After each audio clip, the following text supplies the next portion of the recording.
Part 94. A banquet was held in the palace to celebrate Holy Prince Junhua's safe return. Once Yi Yang returned to the palace, a group of concubines from the West Palace who were dissatisfied all surrounded Yi Yang, begging Yi Yang to persuade the emperor not to just love Lu Xuanzhou.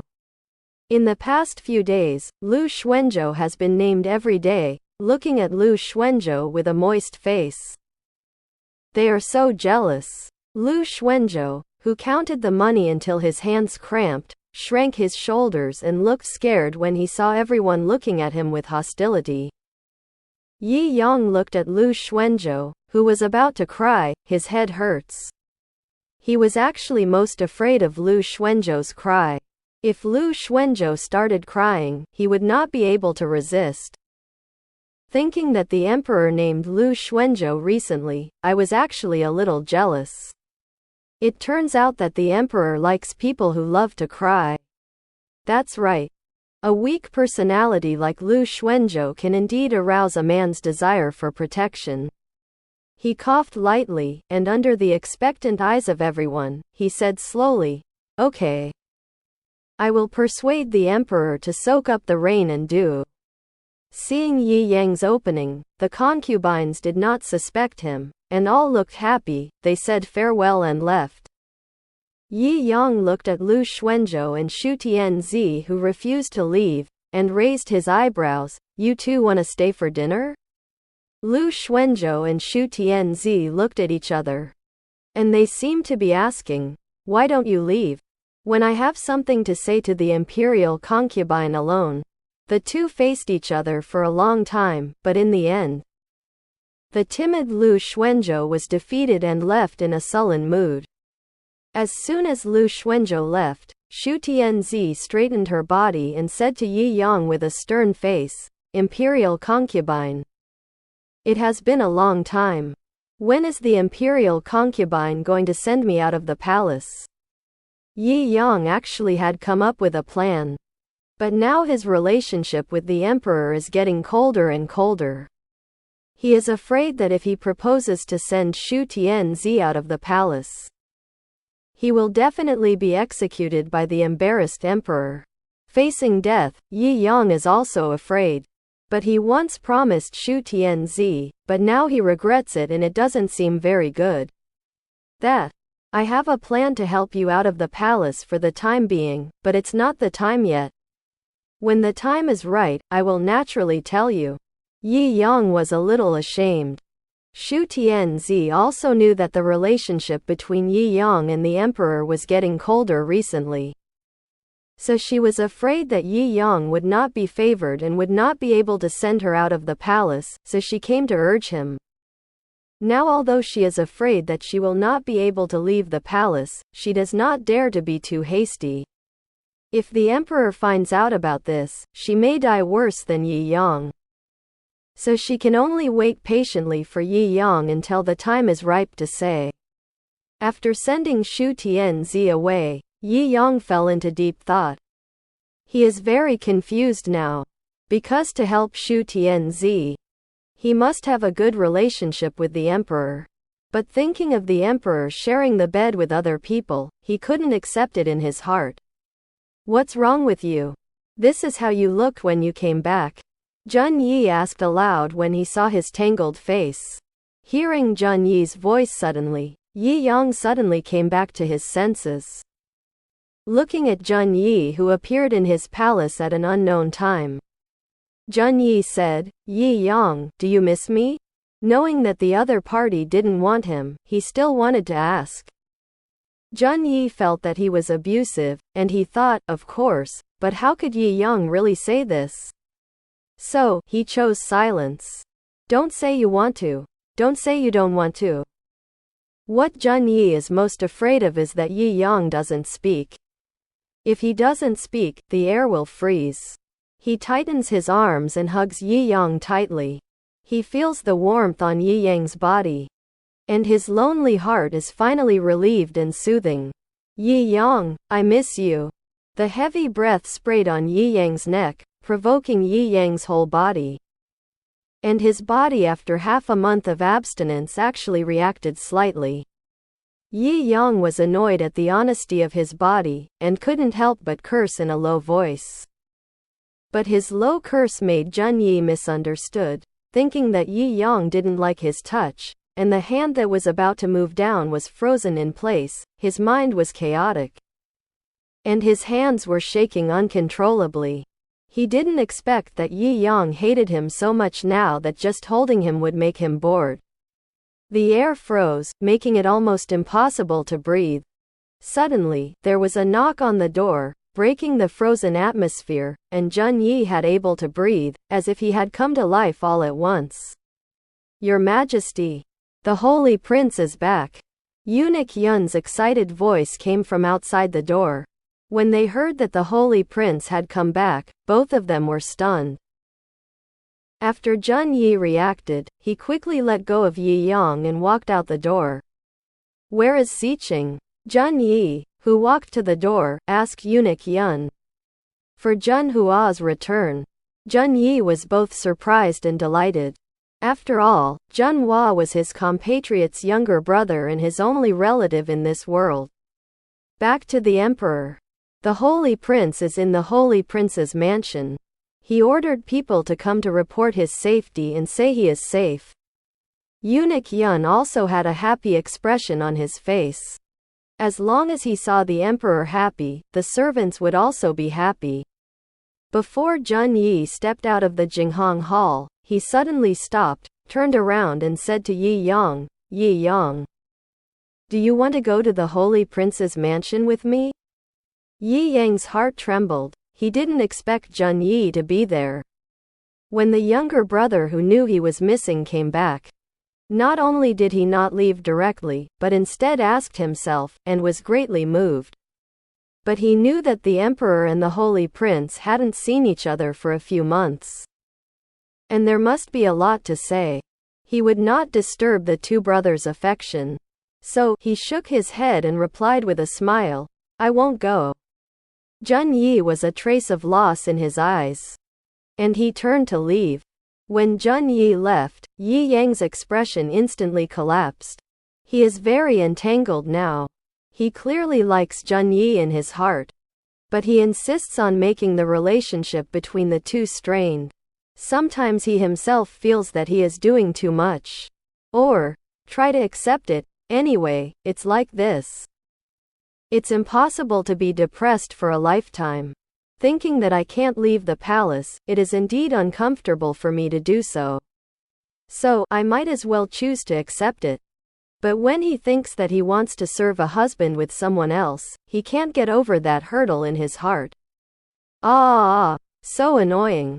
When Prince Jun Hua came back, Jun Yi was the happiest person, so a banquet was held in the palace to celebrate Prince Jun Hua's safe return. Since there was no queen in the harem, and because Yi Yang was the only imperial concubine in the east and west palaces, Yi Yang was specially arranged beside Jun Yi. While drinking high-purity liquor, he wanted to doze off while watching the people on the stage performing a Wangmei opera similar to his era. It's not that he doesn't like Wangmei opera, but that he doesn't understand the Wangmei opera of this dynasty. Jun Yi naturally noticed his exhaustion, moved his body to his side, and whispered in his ear, "If you are tired, rest on my body for a while." Yi Yang had always leaned against Jun Yi. Jun Yi was on him, who knew that Jun Hua on the other side of Jun Yi cast an inquiring look. He hurriedly pushed away Jun Yi, who was close to him, and sat upright. He also doesn't know what kind of temperament Jun Hua is. It would be no fun if this guy joins him in the morning to disturb the prince tomorrow. Jun Yi, who was pushed away, was a little dissatisfied. He ignored the strange eyes around him and complained, "If I knew this earlier, I should not have named you the imperial concubine. The distance between the two is far. If he knew well earlier, he may kill Yi Yang and not seal Yi Yang as the imperial concubine. I said back then that I didn't want to be this imperial concubine, but who made it up? Yi Yang gave Zheng Yi a dissatisfied look. If he wasn't the emperor's imperial concubine, he wouldn't have to persuade Zheng Yi to get wet rain and dew. Now, as long as he thinks that rain and dew are covered with these 4 words. His teeth itch with hatred. Unhappy in his heart, he stood up and was about to leave. Zheng Yi hurriedly grabbed Yi Yang's hand. A trace of fear flashed in his eyes. Where are you going? Go to the bathroom. Yi Yang left the table with those words. The people around didn't understand Yi Yang's words, but Zheng Yi understood. He smiled awkwardly. Then sat up straight, drinking and chatting with Zhen Hua. Zhen Hua looked a little wrong, and his deep eyes always showed a touch of sadness. But he tried his best to ignore the loneliness in his heart and chatted with Zheng Yi about his experiences in these days. But he was talking about unimportant things. And he didn't say a word about someone's name in his heart. In the end, Zhen Hua, who really couldn't fit into the noisy atmosphere, said that he was too bored and wanted to go get some air before leaving the venue. Zheng Yi was also bored, but as the emperor, he couldn't leave the stage so willfully. He had to watch the performances of the people on stage patiently. Yi Yang, who went to the bathroom, did not return to the imperial garden after solving the 3 urgent problems. Instead, he sat on the stones by the pond and admired the fish in the pond. Why is the imperial concubine hiding here? A man's magnetic voice came from behind. Yi Yang turned back quickly, and saw that the other party was dressed in fancy clothes and looked cold, but his whole body exuded a touch of loneliness, which inexplicably added to his figure as a touch of loneliness. Facing Zhen Hua, Yi Yang has a natural fear. In fact, this person looks like Zheng Yi, and he also exudes the unique aura of the superior, which is terrifying. He stood up and replied politely, "The banquet hall is too stuffy, so I'll come out to get some air in the imperial garden." Zhen Hua saw his restrained expression, and a smile appeared on his face, breaking the loneliness and arrogance on his body. "You don't need to be restrained. I actually have a question for you." "You say it," Yi Yang said in his heart. Suspicious. I don't know what Zhen Hua wants to ask him. Zhen Hua looked around and made sure that no outsiders were there. He lowered his voice and whispered, "Isn't the imperial concubine Shui Chen dead?" Yi Yang was so frightened that his expression changed. He didn't understand that Zhen Hua, who had been missing for several months. Why did this prince know that Shui Chen was not dead? Zhen Hua already knew the answer he wanted when he saw Yi Yang's expression, and nodded to show that he understood. He said that he didn't see dazzling eyes at first, and Mo Yan was sitting in Shui Chen's sedan chair. It's just that he didn't expect Yi Yang's courage to be so daring to send Shui Chen out of the palace under his brother's eyes. He sighed lightly and said, "Don't worry. I won't tell my brother about this." Because he knew that if his brother knew about this, it would definitely affect many people. That, Yi Yang's weak voice came, "Actually, the emperor knows." Jing. Zhen Hua looked at Yi Yang with an incredible expression. Is it possible? How could his imperial brother? Instead, he thought that Mo Yan married the right wife and was the righteous brother recognized by his imperial brother. Isn't that proof that his imperial brother sent Shui Chen out of the palace? There was only one thing he couldn't figure out: why would his imperial brother do this? Just when he was confused, there was a quarrel between 2 men in the distance. The 2 did not want to attract the attention of the other, so they silently kept their mouths and tried to reduce their sense of existence as much as possible. But curiosity caused the 2 to crane their necks and look at the 2 who were arguing not far away. I saw the man in front of him was small and thin, and his handsome face was full of anger. The man in the back was tall and slender, exuding a noble air all over his body, and at first glance he was the young master of royal power and wealth. You don't need to ask me who you want to take as your concubine. I'm not in the mood to take care of your personal affairs right now. Please disappear from my eyes. By G. Do you really not care at all? The man behind him was anxious, showing panic and fear. The man called Bai Ji had a look of contempt in his eyes, as if he felt disgusted by saying a word to him, and turned away angrily. Although the man behind him looked sad, he did not give up and chased Bai Ji away.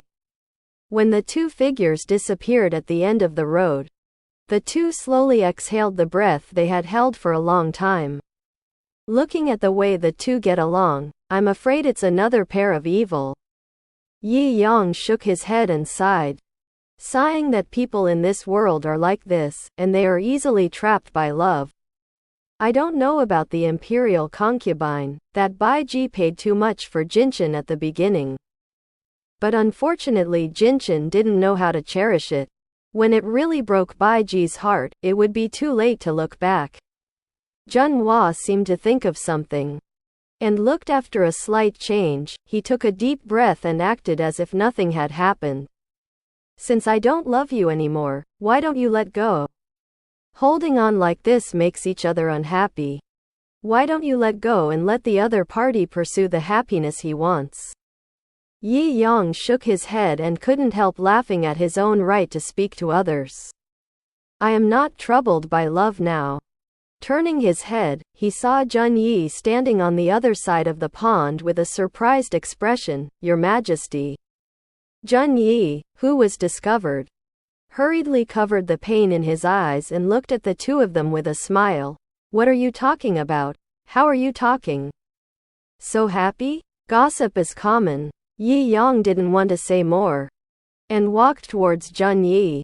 Jun Yi stretched out his hand to hold Yi Yang's hand. He clearly caught him, but he felt so illusory, as if the people beside him never belonged to him.